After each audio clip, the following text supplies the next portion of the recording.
안녕하세요 여러분, 세상돌아보기입니다. 네, 오늘은 25년 9월 24일이고 수요일입니다. 자, 오늘 조금 늦게 지금 촬영이 되고 시작됐는데요. 오늘은 윤석열이 갑자기 조서를 받겠다, 그리고 지금 이제 그의 체포 반대 구속에 대한 저항하는 부분에 대해서 또 재판이 새로 열리게 되는데, 본인의 뭐 보석의 요청에 따른 보석 검토 또 재판도 열리게 되는데, 그게 참석하겠다. 그리고 내란 사건의 경우에 아마 이게 외환건인 것 같습니다. 그래서는 주말에 구치소를 방문하면 조사 영항하겠다. 이런 갑자기 변화된 태도로 보였어요. 그래서 큰 변화죠. 이런 변화에는 이유가 있는 것이죠. 예, 그 이유를 한번 짚어 보겠고요. 많은 걸 또 알려주죠. 시사하죠. 예. 그리고 이재명이 이제 유엔 에서의 어떤 연설이 있었고, 그 주요 내용과 의미, 그리고 또 트럼프가 6년 만에 유엔에 등장해서 이야기를 했다. 자, 그래서 이게 핵심은 6년 만에 등장했다. 뭔가 의미가 있어서 왔다 하는 것인데, 1시간 동안 이런저런 이야기를 했는데, 자, 거기서, 이제 제 채널을 꾸준히 보시는 분들이라면은, 이제 트럼프 스타일은 아셨을 거예요. 그래서 그가 블러핑을 하는 부분이 있고, 진솔되게 원하는 바를 말하는 부분이 뒤섞여 있어요. 일단 그 자체 스스로가 전체를 혼란스럽게 만드는 것 자체는 그의 어떤 유효한 작전이다. 이래 보이는 부분은 분명히 있지요. 자, 그런 이야기들을 우리가 관심사하고 연결시켜서 한번 이야기를 해보도록 하겠습니다. 자, 윤석열이 특검 출석은 거부하고 방문 조사는 응하겠다. 아까 기타 등등 말씀을 드렸습니다. 왜 그랬느냐? 제가 생각하는 핵심적인 이유는 여러 가지가 있지만, 지금 윤석열의 가장 큰 적은, 윤석열은 뭐라고 할까? 지금 그의 스타일을 봤을 때 이렇게 구속 상태에서 지금 재판을 받고 있지만 다시 컴백할 수 있다 라는 강력한 확신이 있었던 것 같아요. 네, 아마 자기 기준으로 판단하기 때문에 그런 것 같습니다. 지금도 보면 윤석열이 임명한 여러 기관장들이 아주 불법적인 작태를 자행하고 강력한 비난을 받음에도, 여론의 질타를 받음에도 불구하고 버티는 사람들이 있잖아요. 자, 또 다른 곳에도 여러 가지 세력들이 있을 것입니다. 그렇게 뚜렷하지 않은 세력들이. 자, 그들이, 그리고 바깥에도 사람들이 있죠. 예, 좀 개신교 세력이 있고 통일교 세력이 있고 기타 등등 세력들이 있습니다. 그리고 사실은 대부분도 윤석열의 편이기도 하지요. 현재 지기현 재판부도 윤석열의 편이기도 하지요. 그래서 곳곳에 도사리고 있죠. 그건 도드라진 케이스고, 그래서 어떤 모멘텀이 생기게 되면 다시 일어날 수 있다 라는 강력한 희망을 갖고 있었던 것 같아요. 네, 그래서 지금까지 해온 좀 희한한 태도들은 어떻게 보면 이제 교두보를 만드는 그런 과정이다, 나름대로. 예. 자, 거기에 본인의 반격, 어떻게 보면 권토 중내 다시 돌아오는 것이 가능해지려면은 통상 이제 한두 달 지나고 나면은, 새 대통령이 취임하고 나서 한두 달 지나고 나면은 그 다음부터는 지지율의 하락이 발생하면서 삐걱거리는 부분들이 등장해야 된다. 약점을 노출시켜야 된다. 노출되는 것이 당연하다. 그 사이를 비집고 들어가겠다. 이런 생각을 지금 하고 있었던 것 같거든요. 그런데 지금 이재명의 지지율은 그 어느 때보다도 고공행진을 오랫동안 지속하고 있어요. 그리고 앞으로도 이번 유엔권, 에이펙권 해서 탄력 붙일 일만 남은 거예요. 그래서 엄청나게 초조해졌다, 윤석열은. 반대로 특검이 진행하는 수사의 분야는 핵심적인 부분을 건드리고 있고, 국민의힘이 질이 멸렬하고 있다. 특히 통일교 한학자가 구속이 되면서, 그것은 저는 상당히 윤석열 입장에서는 예상하기 어려웠던 부분이라고 생각합니다. 그리고 권성동이 같이 구속됐잖아요. 그러면 정당 해산까지 시킬 수 있는, 우리 헌법에서 이야기한 정치와 종교는 분리된다는 부분에 대해서 누구나 조금만 국민한테 설명을 하면은 정당 해산의 요건이 돼요. 내란에 더해서. 자, 그리고 그게 내란과 사실 연계되어 있는 부분이잖아요. 어떤 식의 대통령이든 독재자든 필요 없다. 그가 권력을 갖고 있고 그가 우리랑 통일교랑 연대를 하고 있으면 된다. 자, 한학자의 스타일을 봤을 때 거기서 오랫동안 특검의 어떤 집요한 추적을 회피하기는 어려울 거라고 봅니다. 그러면은 주도권 제로 넘어갔어요. 네. 국민의힘이 어떻게 하느냐에 따라서 조율할 따름이에요. 강원 양면책 다 쓰는 거죠. 이재명 밖에서 계속 달리고 지지율로 내부적으로는 상황, 국민의힘의 상황에 대한 파악을 다 해놓고 관련된 뭐 예를 들어서 다음 추경호 원내대표, 그다음 기타 등등 한 두세 명 더 있죠. 내란의 밤에 추경호와 동조를 했던 주도적 역할을 했던 국민의힘 의원들이 본회의장을 못 가게. 자, 그렇게 하면서 상황에 따라서는 이제 뭐 이렇게 예상치 못하게 강하게 저항이 나온다면은 정당 해산까지 때릴 수 있는 카드를 갖게 될 것이고, 또 윤석열의 마지막 기대를 품었던 사람 중에 하나인 조희대가 구속에 몰렸다고 생각하는 것 같습니다. 그래서 이제 내가 나서서, 그리고 바깥에 그를 지지하는 윤의견의 세력은 동력이 계속 떨어지고 있거든요. 국민의힘 지지율과 더불어서 이제 내가 몸소 나서야 되겠다. 내게 초조했다 이렇게 생각을 합니다. 자, 그런 것들을 시사한다. 그리고 이재명의 지지율이 그가 생각했던 이상으로 고공행진을 하고 있다. 엉망일 거라고 생각했을 거예요 아마. 네, 그렇지 않다. 자, 항상 자기 기준을 생각하는 거죠. 여기 볼까요? 근데 제가 이번에 이제 자료들을 찾으면서 느낀 건데, 제가 원했던 자료는 윤석열과 이재명의 같은 기간의 지지율 추이를 한 그래프로 보여주는 거거든요. 너무나 쉬운 거고 많은 사람들이 궁금해하는 부분일 거예요. 근데 그 데이터가 없어요. 누구랑 비교하고, 그것은 자기들끼리 비교되는 건 싫겠지만 국민들의 입장에서는 정세 판단을 하는데 엄청나게 중요해요. 그냥 단발적으로 나와요. 단발적으로. 맥락을 이야기해 주지 않아요. 예. 이런 부분들 한 장만 제대로 보여줘도 세상에 많은 이게 뭐랄까, 회색지대에 있는 많은 사람들이 본인의 판단을 뚜렷하게 할 수 있을 텐데. 그래서 분절적인 데이터만 이제 보여드릴 수 있어요. 제가 거기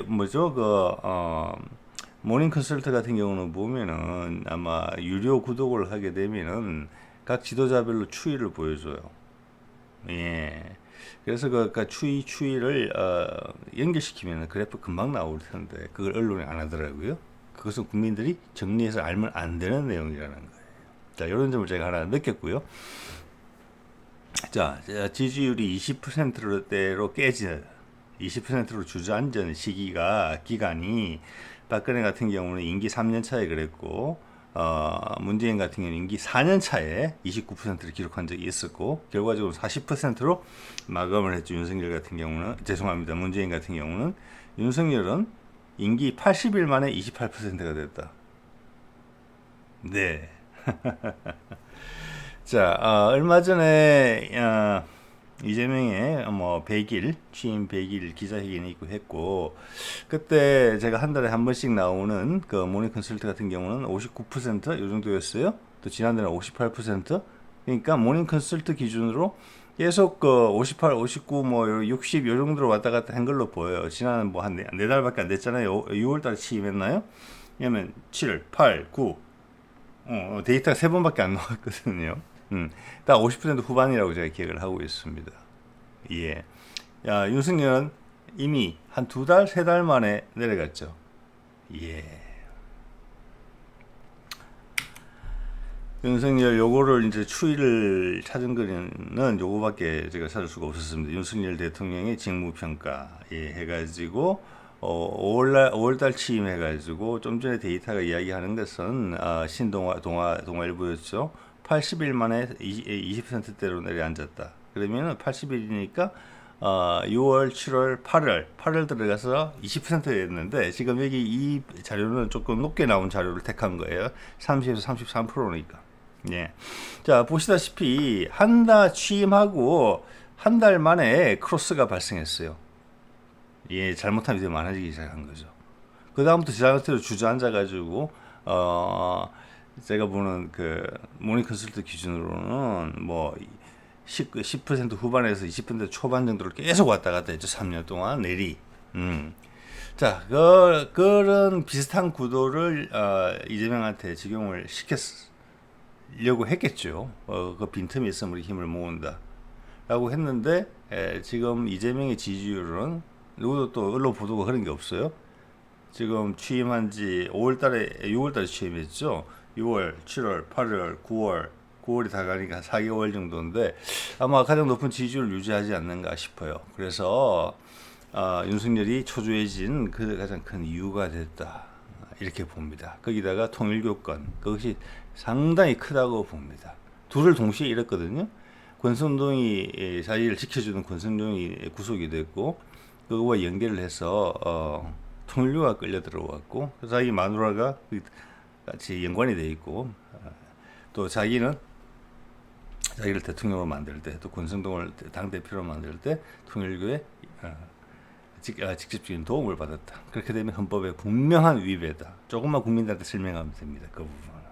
네, 종교의 자유는 국민들의 종교의 자유는 있지만 정교는 분리되어 있다. 종교가 정치 개입해서는 안 된다. 그런데 한학자는 첫 번째 자진 출두에서 뱉은 이야기가 뭡니까? 정교 일치를 위해서 세상의 많은 지도자들이 나의 감명을 받고 그의 정치에 반영하고 있다. 이런 식의 주장을 계속했다. 한 것으로 보도가 되고 있어요. 그건 엄청나게 말 잘못한 것이죠. 예, 자, 그 한학자가 그런 스타일이기 때문에 윤석열의 불안감은 시간이 많이 없다라는 부분이 있을 거예요. 그래서 어떤 반전을 모색하기 위해서 지금 하는 거다. 상당히 절망적인 몸부림이다 이렇게 보이고, 한학자라는 그 종교단체 지도자를 넘었기 때문에 이제 그 김장한 목사 아마 기독교에 들어와야 될 거예요. 이제 그래서 이제는 큰 제방이 하나 넘어졌다 이렇게 보시면 돼요. 그 뒤에 숨어있던 세력들도 나는 더 이상 안전할 수 없겠다. 그러면은 숨어서 윤석열을 지지하던 세력이 아마 조이대권 걸러지면 끝이 날 거라고 저는 봅니다. 자, 그런 위기에 처해서 그 사람들 다시 공고히 하기 위해서, 그 남은 세력들이 버텨주기 위해서, 그래야지 윤석열이 더 버틸 수 있는 거니까. 재산 쥐기염부터 흔들리면 안 되는 거잖아요. 이래도 뭐 법안도 나오고 이런 걸로 제가 잘 알고 있습니다만, 자, 그런 이제 과정에서 이런 이야기가 나왔다. 네, 자, 대북 관계를 위해서도 윤석열을 이렇게 느슨하게 대할 이유가 전혀 없는 것이죠. 현재 우리 남한의 입장은 북에 되게 적대적인 공격까지 시도했던, 오늘도 제가 합참의장 청문회 하는 걸 통해서 들었습니다. 그 북한에 보낸 드론이 10대 이상이었다. 최소 10대는 됐다. 라는 내용이 있었어요. 자, 그런 상황인데 북에 대해서 여러 가지 제안을 하는 상황이고, 미국과의 가운데서 다리를 놓으려는 입장인데, 북에 대해서 적대적이고 미국이 가졌던 생각, 북한이 가졌던 생각이 전부 다 깽판을 놓으려고 했던 윤석열을 제대로 처리하지 못해서는 북에 대한 어떤 설득력이 급격히 떨어지겠죠. 예. 자, 이제는 이재명 이야기 좀 해볼까요? 유엔 연설에서 이런 이야기 했어요. 말을 잘 지었더라고요. END 이니셔티브 해서 교류, 관계 정상화, 비핵화, 이거는 늘 하던 이야기고, 저렇게 돼야 된다는 것이고, 비핵화라는 부분이 있고, 교류, 그 다음 밑에 대북 정책은 북한 체제 존중하고 흡수 통일 적대 행위 안 할 것.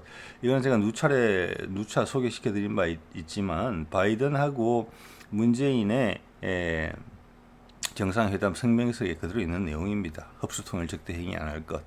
자, 이 부분은 바이든이 트럼프 시절에 했던 정책을 예외적으로 승계한 경우거든요. 그러니까 트럼프 일기에 이미 이 약속이 기본의 틀로 깔려 있다는 겁니다. 북한의 최대 존중하고 흡수 통일과 적대 행위 안 한다는 거. 그런데 윤석열이 그걸 하려고 했잖아요. 적대 행위를 하려고 했잖아요. 흡수 통일을 하려고 했잖아요. 참수부대 보내가지고 상층부를 제거해서 북한 인민들이 그러면 당연히 손 벌려서 환영하겠다, 그런 생각했던 거잖아요. 북진 통일, 김건희까지 통일부에서 북진 통일 이야기를 세미나를 하고 다닌 거 아닙니까? 통일부 장관이. 네. 자, 그런데 미국과의 관계가 좋고 민주당 정부는 미국과의 관계가 안 좋다. 희한한 이야기들이 계속 어떤 믿음으로서 진행이 되어 왔고, 그것을 본격적으로 도전하지 않은 언론들은 모두 거기에 대해서 죄를 지었다고 생각을 합니다. 자, 교류, 관계 정상화, 비핵화. 자, 이 부분인데, 비핵화부터 이야기를 드려보면은, 비핵화라는 것은 지금 북한이 남한을 배제하겠다 대화에서, 그 이유는 휴전의 대상이 상대방이 미국이기 때문에 그런 거고, 기본적으로 미국과의 전쟁이기 때문에 북한이 가진 핵무기의 기본 목표는 미국이다.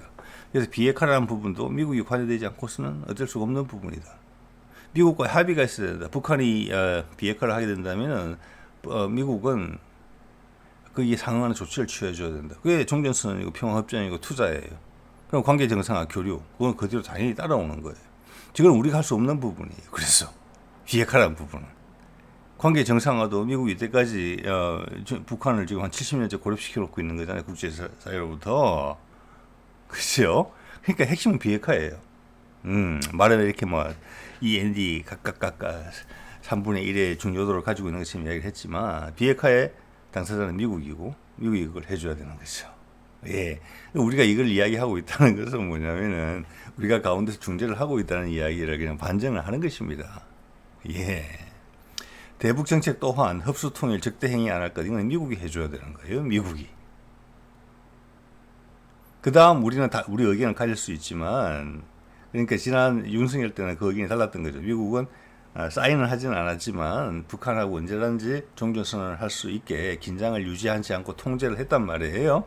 그런데 윤석열이 북한을 찝찍댄 거잖아요. 아까 제가 들어온 이야기 들은 것처럼 대표적으로 그거 왜 이렇게 했잖아요. 자, 북한을 체제를 존중해 주는 것도 미국이 하는 것입니다.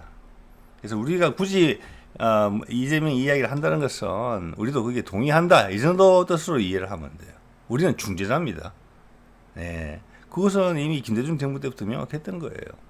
남북만의 의지로 우리가 하나가 될 수 있는 건 절대 아니에요. 왜? 휴전의 대상이 미국이잖아요. 북한하고 미국. 그리고 미국하고 북한하고 서로 적대적이잖아요. 자, 여기다가 지금 트럼프 1기 때로 달라진 게 푸틴이 뒤에 등장하면서 이 틀이 더 공고해졌고 중국의 부상과 거기에 억눌리는 부담을 크게 안고 있는 미국 입장에서는 북한과의 패키지는 러시아랑 이어지는 패키지가 되고 새로운 무역로가 열리는 패키지가 되고 새로운 중국을 대체할 수 있는 생산 기지가 열리는 패키지가 되는 거란 말이에요. 그래서 이번에 1시간 이상 희한한 이야기 다 했지만 트럼프가 북한 이야기 한 번도 언급 안 했어요. 그만큼 중요하다는 겁니다. 예. 자, 그리고 우리는 가운데 중재자로 나서고 있다. 그리고 우리는 부상할 것이다. 한국의 부상은 트럼프와 푸틴에 의해서 존중받고 있고 인도되고 있다. 이렇게까지 말할 수도 있겠어요. 자, 이거 한번 볼까요? 이거 이제 핵심 내용이 이런 이야기를 했죠. 핵심은 북핵이란 말이에요. 중단, 축소, 폐기의 단계적 해법을 한다. 저는 이제 최근에 이게 과거에 윤석열이 했던 담대한 구상, 그거는 지금 미국의 요구 조건이고, 바이든의 요구 조건이었고, 종전선언의 기본 틀이었고, 트럼프 때부터 존중된 것이다. 그래서 그 틀을 지금 새로 크게 바꾸기는 어려울 것이다. 트럼프 1기 때 했던 협의를 지금 바꾼다? 크게? 그건 불가능하다. 그렇기 때문에 푸틴이 이야기할 수 있는 겁니다. 우크라이나는 안 끝나면 바로 북미 종전선언부터 하자. 결과적으로 우크라이나도 그러면 조용히 사그라들게 될 것이다. 예. 자, 그래서 북핵의 중단, 축소, 폐기라는 것인데, 이거를 그러면은 말은 좋은데, 이것을 각 단계마다 예를 들어서 검증을 하겠다. 이러면 이게 복잡해지는 거고 트럼프 시간 말이 없지요. 예. 그래서 이게 검증 이야기 안 하거든요. 그게 항상 핵심적인 문제였단 말이에요. 그런데 지난번 담대한 구상을 보면은 뚜렷하게 나와 있어요. 22년 8월 17일 날 한 겁니다. 이게 북한 핵 개발을 중단할 경우 북미 관계 정상화를 위한 외교적 지원을 제공. 이것은 지금 이재명은 그냥 뭐라고 할까 이야기를 공개적으로 하고 있는 거죠. 우리가 이걸 리드하고 있다. 그것은 문재인 때도 그랬던 것이고 그리고 문재인 때로 복귀한 거예요. 그 다음 중요한 빨간 줄이죠. 비핵화 의지만으로도 단계적 지원. 자, 북한이 할 것은 비핵화 의지 1000명만 하면 돼요. 검증이 없다는 거예요. 검증이. 이것은 뭐냐 하면은 미국도 검증을 당연히 해야죠. 어떤 식으로든지 간에. 자, 그러면 이게 검증을 하고자 한다면은 아마 양쪽 간에 그 이상 안 될 거예요. 네. 그러면은 한쪽이 뭐라고 할까 깡패 국가라는 걸 인식을 줘야 되고 난 착한 사람이고 넌 나쁜 애다. 근데 내가 널 용서해 줄 테니까 내가 잘 검소할게. 그리고 거기에 해당하는 너에게 선물을 혜택을 좀 줄 테니까 먹고 살아라. 이런 분위기가 형성될 수밖에 없는 거거든요. 그래서 비핵화 의지만으로도 단계적 지원. 그렇다고 해서 미국이 그러면은 비핵화에 대한 확신도 없이 뒤통수 맞을 수 있는데 선물만 먼저 줄 수는 없는 건데 그럼 뭐냐 이 말이에요 도대체. 그것 또한 윤석열의 말에다 포함이 되어 있습니다. 단계적 지원에 보면 인프라 지원이라는 부분이 있거든요. 그 인프라 지원을 강조했다는 것은 인프라를 해서 미국이 중국과 경쟁할 수 있는 생산 기지를 여기서 만들자. 새로운 기술적 진보가 지금 발생할 거잖아요. 어제도 말씀드렸지만 기술적 진보랑 세상의 패권의 이동은 일치하는데 지금 그걸 중국으로 가려고 하잖아요. 신재생 에너지하고 AI가 대표되죠. 그래서 한국을 키우겠다는 겁니다. 예, 미국이 계속 유지할 수는 없다. 그걸 미국이 인정한다는 거예요. 그게 트럼프의 가장 큰 장점이고 현명함이에요. 그냥 놔두면 중국으로 간다. 그렇지만 한국을 키운다. 그 기지로 만들어준다. 그리고 한국하고 한 편을 먹는다. 한국은 마침 자신들의 잘못으로 인해서 또 러시아의 잘못으로 인해서 둘 다의 잘못으로 인해서 분단 상태에 있고 이것을 다시 체결시키면은 엄청난 상승 효과가 날 수 있다. 전 세계적으로 무역 루트. 그것은 북극 항로 잘 이미 설명하고 있잖아요. 자, 그것은 중국이 지금 추진하고 있는 1대1로 다 시장을 키우자는 거잖아요. 그 말은 전 세계 경제가 지금 뭐라고 할까, 그러니까 채점 상태에 있다는 겁니다. 더 이상 시장이 커지지 않기 때문에. 그래서 새로운 기술이 나와라. 새로운 시장이 열려라. 그 두 가지를 다 해결할 수 있는 방안이 남북을 소통시키면 되겠다. 자, 그래서 북한한테 돈을 앵기고 서로 간에 서로하고 전쟁을 할 수 없는 그런 절친한 관계가 필수 불가결한, 분리 불가결한 그런 관계가 단시간에 맺어진다는 것을 의미합니다. 그게 남한의 인프라 지원이 있었죠. 자, 지난번에 이재명이 어제도 잠깐 말씀드렸지만 미국 가서 트럼프랑 이야기하면서 여기에 대해서 딴지를 건 부분이 있어요. 우리가 다 하는 거 아니다. 너희도 투자를 해라. 우리도 투자하는 거다. 우리 보고 무조건 다 하라고 이야기하지 마라. 우리도 혜택을 보겠지만 너희가 혜택이 보는 부분은 너희도 돈을 태워라. 그래서 그게 어제 나왔던 블랙락의 MOU 체결이라고 제가 말씀을 드리는 부분이고 그게 더 합리적이고 세상에 미국이 원하는 한반도가 생산 기지로서 또 아주 중요한 물류의 거점으로 중간 근점으로서 성장하기 위해서는 국제적인 규칙에 하에서 그게 이루어져야 되거든요. 그게 뭡니까? 경제적인 부분에서는 투자예요. 그냥 패권적으로 네가 해. 이거는 통일되니까 그러니까 너희가 다 수혜 받는 거잖아. 수혜 받는 거잖아. 이 점이 분명히 이야기한 것입니다. 그래서 그 점은 그때 명확하지 않았다고 생각합니다. 아니야. 너희들 투자해. 그게 그림이 더 좋아. 가만히 보니까 지금 엉덩이가 들썩들썩하고 있는 유택의 자본들도 투자세를 찾고 있는 거잖아요. 그것은 우리가 핵심적인 부분을 미국한테 트럼프한테 찔러줬다고 생각합니다. 그래서 트럼프의 우리 이재명에 대한 어떤 지금 신뢰도는 상당히 높다. 문재인한테 한 것을 잘 개성하고 있다. 현실을 반영했다. 미국이 그만큼 급해진 만큼 이만큼 더 뱉어내라. 북한하고는 달라진 게 별로 없는 것 같아요. 지금 다시 한번 정리해서 봤을 때. 단계적 지원? 자, 그거 북한이 이것을 스스로 잘 수행할 정도로 매력적인 것들을 던질 수가 있다는 거예요. 그게 미국이 지금 나가고 싶어서 쏟아붓고 싶은 그 정열, 내 기술을 중국한테 쫓기고 있는데 그걸 생산 기지에 어떻게 살아야 되는데 중국이 1대1로 앞서는 새로운 물류기지, 달러로 돌아가는 물류기지를 내가 차지해야 되는데 푸틴이 간간히 이야기해 주잖아요. 달러를 우리가 폐지하겠다는 게 아니다. 죽이겠다는 게 아니다. 너희들이 날 압박하니까 대안으로서 우리가 다른 걸 생각했던 거지. 달러가 잘 세계에 윤활 역할을 잘 해주면 달러 체제를 존중한다 이런 얘기 계속 하고 있잖아요. 그거 엄청나게 큰 거거든요. 달러로 돌아가는 북극 항로, 달러가 메인이 되는 새로운 생산 기지. 요거거든요. 그게 푸틴이 조인하겠다는 거잖아요. 달러의 지위를 인정해 주겠다는 거예요. 그게 미국인의 자본이 얼마나 좋겠어요. 달러로 계속 있어도 되겠다. 이런 것들이 언론이 지적해 주지 않는 엄청나게 큰 부분들입니다. 자, 그래서 북미 관계 정상화를 위한 외교적 지원 제공, 이거는 북미 종전선언을 하고 평화선언을 하게 되고 그러면 물밀듯이 투자가 단기간에 발생할 수 있다. 미국 돈도 들어오고 우리 돈도 들어가고 우리는 몸으로 떼오는 걸 주로 하겠죠. 예, 건설업 부동산 죽이면서 남쪽에 부동산을 눌러놓으면서 그러면 그 토목 건축 어디로 가느냐? 북한 가서 가면 돼요. 그래서 부족할 거예요. 단기간에 수많은 인프라를 건설하려면 그것을 달러 자금을 하겠다는 겁니다. 예.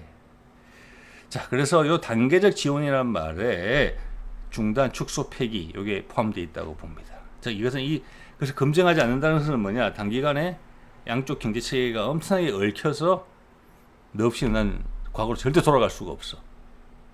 예, 이런 관계로 발전한다는 것을 내포하고 있는 것이죠. 예.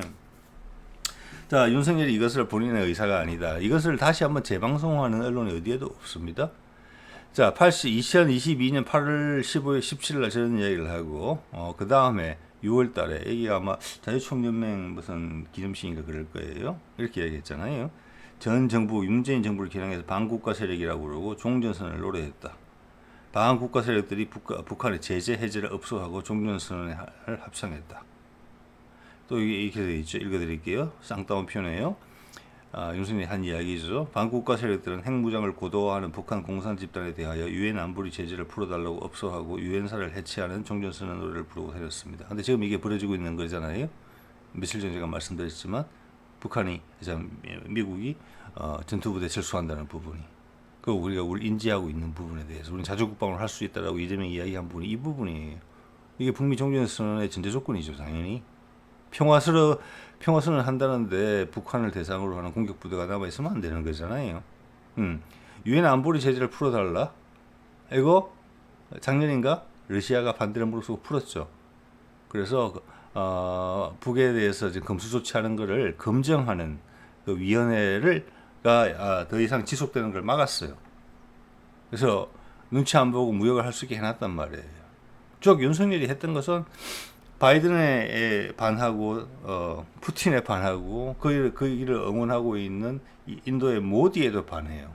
당연히 트럼프에도 반하고. 얼마나 그 희한한 짓을 한 것입니까? 그래서 우리가 민주주의 사회로 국제사회에 복귀한다. 그리고 그 탄력이 대단했다는 것을 자랑할 정도로 지금 이야기를 하고 있는 것입니다. 자, 제가 이 슬라이드를 통해서 말씀드리고자 하는 부분은 윤석열의 담대한 구상은 윤석열의 의견이 전혀 아니다라는 말씀을 드리는 거예요. 그때 낸시 펠로시가 방문했고 아마 담대한 구상을 요구하려고 왔던 것 같아요. 그때 바이든이 다시 한번 북미 종전선언에 대해서 카드를 만지작거렸다는 것입니다. 낸시 펠로시를 거부했죠. 중국에 접촉하면서 중국이 리더십을 행사해달라고 남북 문제에 요청했었죠. 미국 입장에서 봤을 때 용납하기 어려운 처신이죠. 그 다음 1년 뒤에 바로 이런 소리 하잖아요. 작년에 무슨 담대한 구상을 세계의 생방송으로 국제적으로 인터뷰까지 진행을 해놓고 이겁니다. 언론은 이걸 짚어주지 않는다. 남북관계 문제에 있어서 이러면 뭔가를 숨기고 있는 거예요. 예. 자, 그때 일이 많이 진행이 됐었죠. 2022년에 윤석열이 8월 17일 날 담대한 구상을 발표했는데 북한의 반응이고 뭐고 기다리는 것도 없어요. 바로 진행했어요. 국내에서는 바로 통일부 장관, 외교부 장관이 이렇게 같이 나와 있죠. 예, 상응 조치 준비하는 TF 바로 만들었습니다. 미국이 강력하게 밀어붙였다는 겁니다. 윤석열이 이런 거 할 생각이나 있는 인사입니까? 아니잖아요. 그때 심지어 이런 이야기까지 나왔죠. 현재 유엔에서 대북 제재가 막 있는데 그거랑 충돌은 어떻게 되냐, 이 담대한 구상이. 거기에 대해서 미국이 이렇게 이야기했었죠. 걱정하지 마라. 예, 걱정하지 마라. 유엔은 내가 말하면 다 한다. 유엔을 미국이 만든 거잖아요. 자, 그리고 미국 동아태 차관보가 방한을 해서 담대한 구상을 논의가 주목이 된다, 이런 기사가 떴죠. 자, 이것은 얘네들은 그때 몽골에서 종전선언이 했을 가능성이 높아요. 북한은 발표하면 되는 거예요, 그냥. 남한은 투자를 해야 되는 거고. 지금 그 관계도 많이 달라졌다는 얘기를 말씀드리는 거예요. 투자라는 내용이 우리가 다 하는 게 아니다. 미국 너희도 확실히 엮여서 들어와라. 그게 이제 블랙락이 세계 제1회 가장 최대 규모의 자산을 운용하는 블랙락이 그랬다. 딴 데서 따라 들어올 것이다. AI라고 명징하게 지칭했다. 그 AI는 신재생 에너지와 연동이 되어 있다. 훨씬 구체화시키는 거죠. 미국이 바로 확 당그게. 너희들로 빠져나가면 안 되잖아. 이게 이재명 이야기예요. 진짜 눈높이 맞춰서 하자. 자, 이렇게 동아태 차관보 이런 친구들이 왔다 갔다 하는 것은 이 친구들이 몽골, 여기 미국 왔다 갔다 했었어요. 그때 거의 다 할 뻔했어요. 예, 자, 그런 말씀 여러분 드렸고요. 그 다음 트럼프가 유엔에 6년 만에 등장해서 이야기를 하는데, 유엔 가서 유엔은 무능하다, 맹비난, 트럼프 말 맞나, 미국이 분단감을 끊어서 유엔이 재정 위기에 있다, 이런 부분도 여러 가지를 시사해요. 여기서 그 기자가 이걸 뭐라고 할까, 말을 해줘야 돼요. 미국의 패권이 시작하면서 유엔이 생긴 거예요. 미국이 세상에 영향력을 행사하는 방식으로서 유엔이라는 기구가 생긴 거예요. 그 당시에 강자들이 모여서 안보리 상임 이사국이잖아요. 그게 핵심적이죠. 그래서 지금 그게 체제에 대해서 많은 도전을 받고 있어요. 유엔이 개혁을 하거나 새로운 플레이어가 등장을 해야, 새로운 국제기구가 등장을 해야 돼요. 지금 트럼프 행동도 그랑 일치하죠. 분단감을 끊어서. 왜? 자기들이 만든 거니까. 세상을 통치하는 방식으로. 이걸 통해서 남북전쟁에도 개입을 했죠. 미국이 유리한 걸로만 했지 미국이 불리한 거 하지 않았습니다. 왜? 러시아 옛날에는 중국이 힘을 못 쓸 때고 처음에 중국도 뭐 미국 영향권 내에 있을 때잖아요. 러시아는 찌그러진 채 수십 년간 있었고 미국이 마음대로 다 했던 거예요. 미국을 위한 기관이에요, 이거는.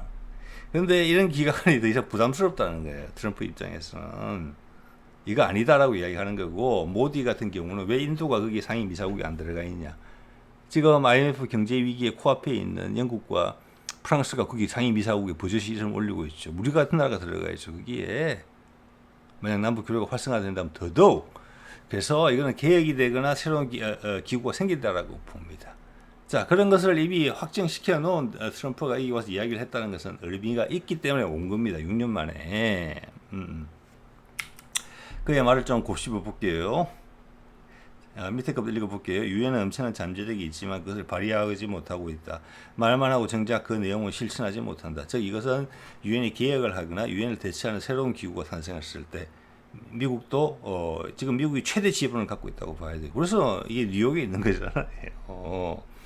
자, 이런 기구가 어디로 옮겨갈까? 새로운 기구가 만들어진다고 했을 때 새로운 기구의 가능성이 좀 높다고 봅니다. 그렇게 됐을 때 그런 국제기구는 잠재력이 있는 쪽으로 좀 더 민주적인 국제관계가 적용될 수 있는 그런 거라고 봅니다. 그게 잠재력의 핵심이라고 보고요. 그러면 그렇게 발휘하게 된다. 저는 트럼프의 말을 그렇게 이해를 하고 내용을 실천하는 그런 기구가 될 수 있겠다. 즉 지금 말하는 것은 새로운 어떤 패러다임이 나온다는 거예요. 지금 같은 패권 패러다임이 아니고 얼마 전에 여러분 다 인정하시잖아요. 국제관계는 민주적이지 않다고. 그냥 동네 골목대장 놀이랑 같은 힘센 자가 최고니까. 그게 달라진다는 것을 의미한다고 봅니다. 그러면서 또 트럼프가 재밌는 이야기를 했어요. 기후변화는 희대의 사기다. 저도 동의하거든요. 요새 기후변화 해가지고 우리가 뭐 탄소 배출량이 늘어가지고 온도가 급상승하고 있다. 그 얘기 더 이상 안 하잖아요. 저도 그게 허구라고 이야기를 여러 번 드린 적이 있습니다. 상식적으로 말이 안 돼요. 그렇지만 트럼프는 또 이렇게 이야기했어요. 하지만 신재생 에너지 전환을 막는 것은 잘못이다. 자, 이것은 뭐라고 이해가 해야 되냐면은 전 세상에 돌이 다 없어졌기 때문에 우리가 석기 시대에서 청동기나 철기로 넘어간 게 아니다. 새로운 필요에 의해서 넘어간 거죠. 더 나으니까. 예, 즉 이 말은 지금 신재생 에너지로 가야는 되는데 그 이유로서 기후변화라는 것을 덧붙이지 마라. 그건 아니다. 이거 상당히 괜찮은 부분이라고 저는 생각을 합니다. 이런 것이 앞으로 등장할 새로운 기구, 국제기구 또는 유엔의 개혁판이 기준으로 삼아야 될 생각의 틀이라고 이야기를 하는 거라고 봅니다. 지금은 너무나 여론을 마사지해서 잘못된 정의를 내려놓고 그 정의에 기반해서 끌고 가는 거죠. 그건 뭐 골목대장 놀이예요. 골목대장 놀이를 합법적으로 만들기 위한 어떤 거짓말. 그 사이에 많은 전문가들이 본인의 양심과 반하는 이야기를 하고 있는 것이죠. 자, 신재생, 그 말은 뭐냐? 이 신재생 에너지라는 것이 자리를 잡아야 되면은 기본적으로 기존에 있는 체제보다 나은 점이 있어야 된다. 단지 기후를 되살린다라는 그런 헛것이 아닌 실체적으로 저는 그게 가격이라고 생각을 합니다. 가격. 그리고 우리 도심에서도 여러분들 경험하시지만 우리 옛날에 디젤 기반의 시내버스 다닐 때랑 서울 종로 같은데 차 타보신 분들은 아실 겁니다. 아마. 지금 가스차로 LNG차로 바뀌고 나서에 또는 전기차로 바뀌고 나서에 시내 공기질은 천지차로 좋아졌습니다. 그걸 진짜 실질적인 혜택이에요. 근데 그게 글로벌 기후에 영향을 준다? 여기는 동의하기 어렵다는 얘기입니다. 자, 어쨌거나 여기서 핵심은 신재생 에너지 전환이 되려면 거기에 신재생 에너지 이렇게 장점이 있는데 그 가격이 싸야 된다. 지금 연료비에 보다 같거나 저렴해야 된다는 것을 대한 의지 표명이고 거기에 대한 기술적 진보가 필요하다. 요즘 뭐 한국에서 그런 기술에 대한 이야기가 계속 나오고 있잖아요. 신재생 에너지, 그리고 그 에너지를 저장하는 방법. 그리고 실제적으로 이게 신재생 에너지가 실제 전 세계 큰 시장이 되려면은 한 국가의 스마트 그리드 내, 전력 그리드 내에서 주고받는 정도를 가지고 오고는 안 돼요. 그게 전 세계로 원유처럼 수출이 돼야 되거든요. 천연가스처럼 수출이 돼야 돼요. 그렇게 되면 그게 수소화가 진행이 될 수밖에 없다는 이야기를 하고 있는 것입니다. 그리고 그 가격이 기존 체계보다 싸야 된다.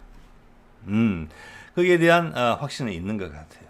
그런데 그 수혜자는 그게 필요한 많은 것들을 만들어야 되죠. 새로운 차세대 훨씬 안전한 원자력도 포함해서.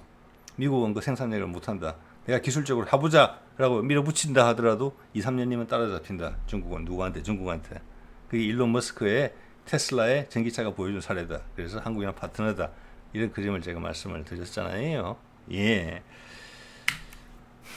자, 그리고 러시아가 나토 연공을 주로 이제 그 들어온 이야기 같은데 들어왔다. 어떻게 할 거냐 해서 트럼프가 바로 이야기했죠. 격추시켜야 된다고.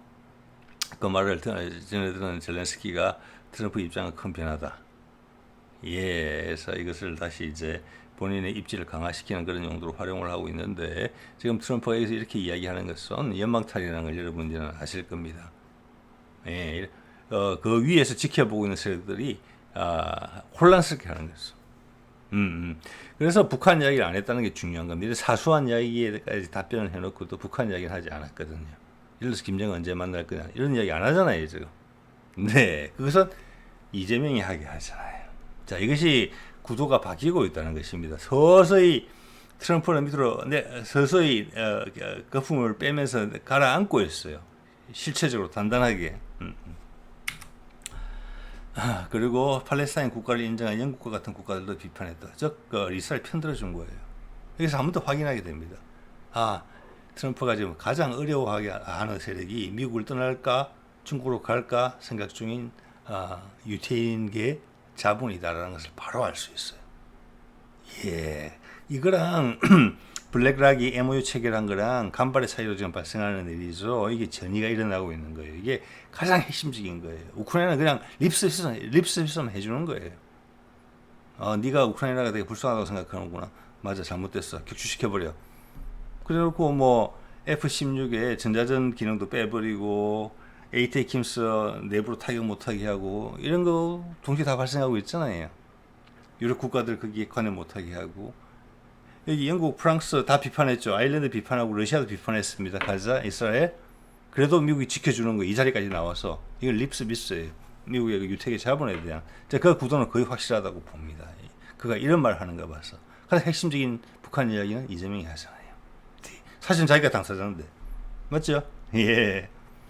자, 그래서 그 이야기는 내가 최선을 끝까지 뒤로는 가자의 네타냐후를 이스라엘 네타냐후를 압박하기 위해서 미국이 뒤로 유럽의 주요 국가들한테 압박을 다 가해놓고도 겉으로는 이렇게 이야기하는 것입니다.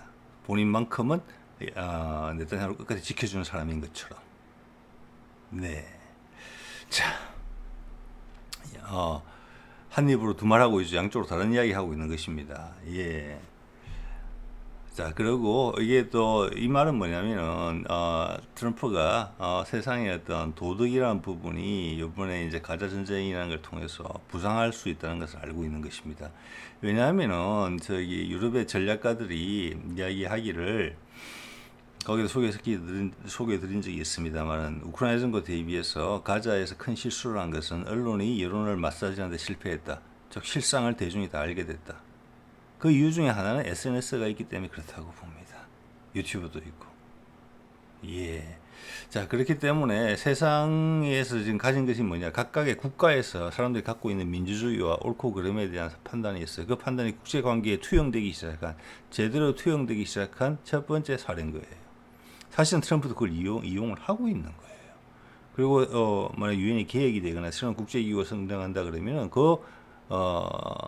새로운 기구도 좀 전에 말씀드린 가자 지구에서 가자 전쟁에서 표현된 세상 사람들의 양심이 반영이 되는, 즉 국제관계가 좀 더 민주화되는 그런 기구가 될 것임을 이야기하는 것입니다. 예. 그런 미국을 지키기 위해서 이렇게 이야기를 하는 것이지요. 즉 그것은 지금 미국의 트럼프보다 더 힘이 센 그 자본의 세력이 이스라엘을 옹호하고 있다는 걸 알 수 있고, 즉 그것은 그들의 유택의 자본이다. 면밀히 정치적으로 세밀함을 알지 못하지만 이스라엘의 연대감을 느끼고 있는 그들이다. 그들이 미국을 버리면 안 된다. 미국의 달러는 언제든지 돈을 갈아탈 수 있는 그런 구조다. 연방준비위원회라는 것이 우리의 국립은행이 아니다. 예, 그런 말씀 드렸었죠. 자, 이걸 정리하기에 좋은 것이 현재 러시아의 입장이죠. 오늘 마침 제가 살펴봤습니다. 제가 보건대 지금 푸틴이 타스의 전면에 등장하지 않은 지가 제법된 것 같습니다. 예, 큰 것은 정리가 됐다는 겁니다. 지금 이제 트럼프가 열심히 일을 하고 있고 그 바통이 지금 이재명한테 넘어가 있는 상황이죠. 예, 그것을 윤석열이 느낀 겁니다. 여러 가지로. 탄력이 계속 붙을 거기 때문에 거꾸로 올 수도 있는 통일교 교주를 구속시키고 이런 부분을 강하게 밀어붙이는 거예요. 그게 큰 고비를 넘긴 거라고 생각합니다.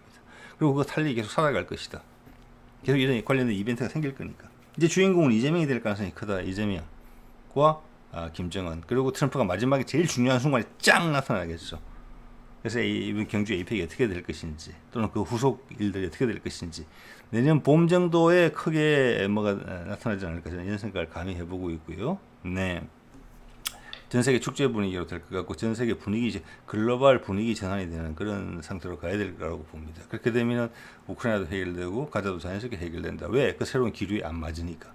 즉 그것은 세상 사람들이 가자에서 느꼈던 폭발적인 어떤 쏟아부어도 폭발적인 그 에너지 정의에 대한 옳고 그름에 대한 에너지가 다른 글로벌 사안으로 다 뿜어져 올라온다는 것입니다. 거기서 사과할 건 사과하고 과거의 잘못을 시인할 건 시인하고 그렇게 돼야 될 것이라고 봅니다.